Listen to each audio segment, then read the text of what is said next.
نحمدہ ونصلی ونسلم علی رسولہ النبی الکریم اما بعد۔ سامعین کرام، آج ہم گناہوں میں مبتلا غافل کو راہ راست پہ لانے کا روحانی وظیفہ، قرآنی وظیفہ آپ کی خدمت میں پیش کر رہے ہیں۔ جو سیدھی راہ سے بھٹک گیا ہو، برے افعال میں پڑ گیا ہو، اللہ کی یاد سے غافل ہو گیا ہو، اس کے لیے قرآنی وظیفہ، اس کے لیے روحانی وظیفہ آپ کی خدمت میں پیش کر رہے ہیں۔ آپ نے ابھی تک ہمارے چینل کو سبسکرائب نہیں کیا تو ویڈیو کے نیچے ریڈ بٹن پہ کلک کیجئے، ہمارے چینل کو سبسکرائب کیجئے، ہماری ویڈیوز کو لائک کیجئے، زیادہ سے زیادہ شیئر کیجئے۔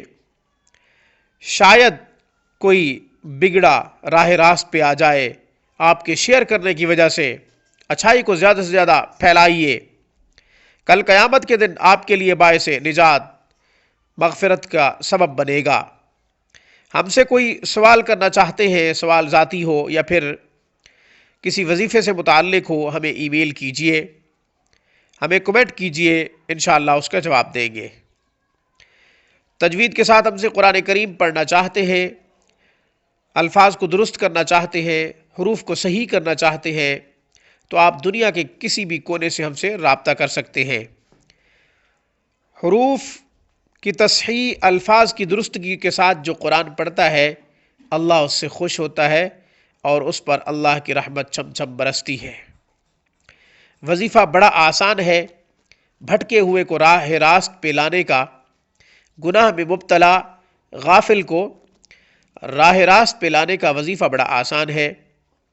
سورۃ النازعات، پارہ نمبر 30، آیت نمبر ہے 19۔ بسم اللہ الرحمن الرحیم وَأَهْدِيَكَ إِلَىٰ رَبِّكَ فَتَخْشَىٰ وَأَهْدِيَكَ إِلَىٰ رَبِّكَ فَتَخْشَىٰ۔ یہ آیت مبارکہ 101 مرتبہ پڑھ کے بیٹا بگڑا ہوا ہے یا بیٹی بگڑی ہوئی ہے، پانی پہ دم کرے، اس کو پلا دے، انشاءاللہ برے افعال، بری صحبت، برے کاموں سے باز آ جائے گا۔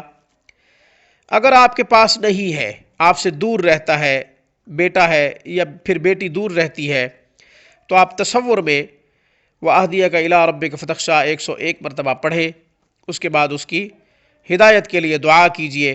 انشاءاللہ ہدایت مقدر ہوئی تو جلد راہ راست پہ آ جائے گا، بیٹا ہو یا پھر بیٹی ہو، اولاد جلد راہ راست پہ آ جائے گی۔ اس پیغام کے ساتھ مجھے اجازت دیجئے کہ اللہ ہمیں ہدایت کے راستے پر گامزن رکھے، ہمارے ایمان کو سلامت رکھے اور خاتمہ بالخیر نصیب فرمائے۔ روحانی کلینک کی طرف سے، میری طرف سے، اقول قولی ھذا واستغفر اللہ وآخر دعوانا ان الحمد للہ رب العالمین۔